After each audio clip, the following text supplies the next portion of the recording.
It's not dead yet. That's the message of the 2012 post-mortem released this week by the Republican National Committee. It's touted as the most comprehensive self-analysis ever conducted by a major party. But will the Growth and Opportunity Project, get it? GOP, pretty clever. Will this autopsy actually lead to solutions and to victory? I'm PJTV's Scott Ott, joined now by Bill Whittle and Stephen Green. Well, men, I must confess that I have read just 60 pages of the 100-page report today, the upshot of which is that we got shellacked.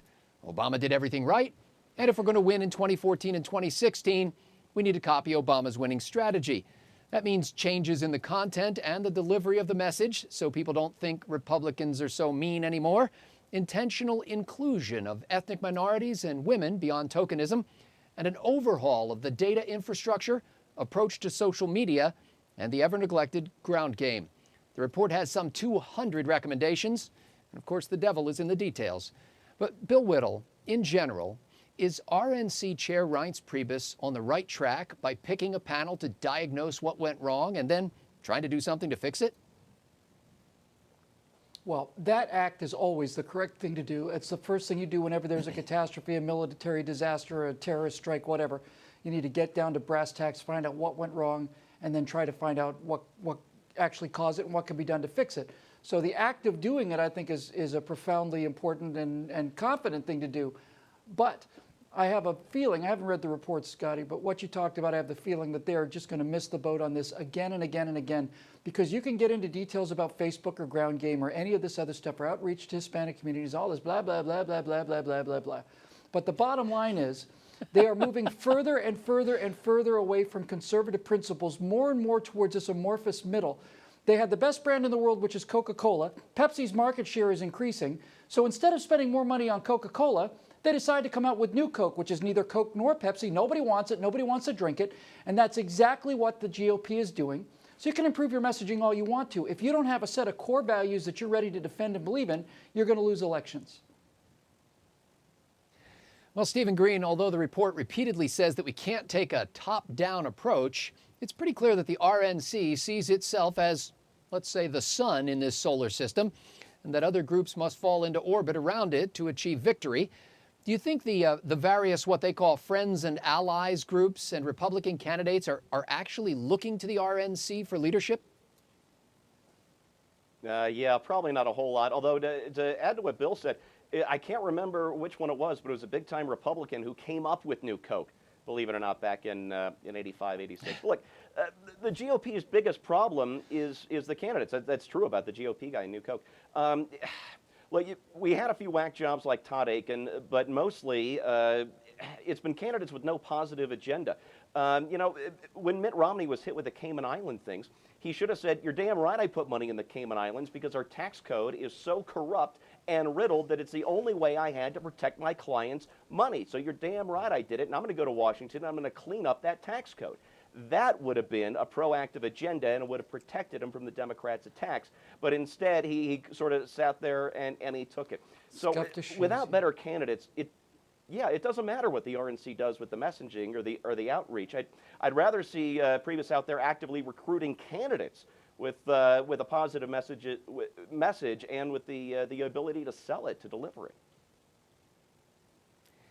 As if Stephen Green's lifestyle hadn't done enough to eliminate his chance for elective office, now there's that. Well, Bill, reading the report, or at least 60% of the report, I couldn't help but think that we may be preparing to win the previous war. Is this really the best we can do, or would you recommend a different approach?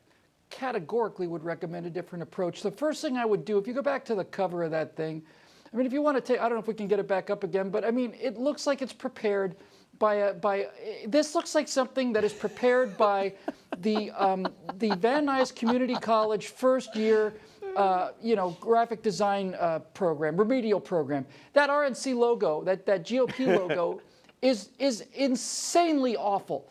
I mean, look at that. That's just pathetic.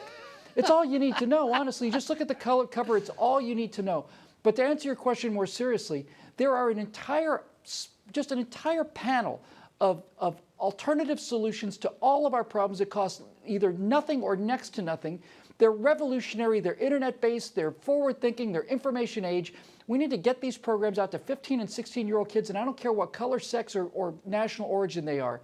Just get these new ideas in front of them and say, look, do you want to be part of the party that wants to tell people what to do, or do you want to be part of the party that wants to be left alone? Which one do you want to be? And redesign that logo and get out there and start winning some teenagers. And watch that Pepsi brand grow.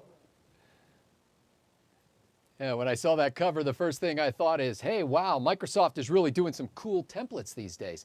Steve, the RNC report puts great emphasis on data and testing and following the findings where they lead.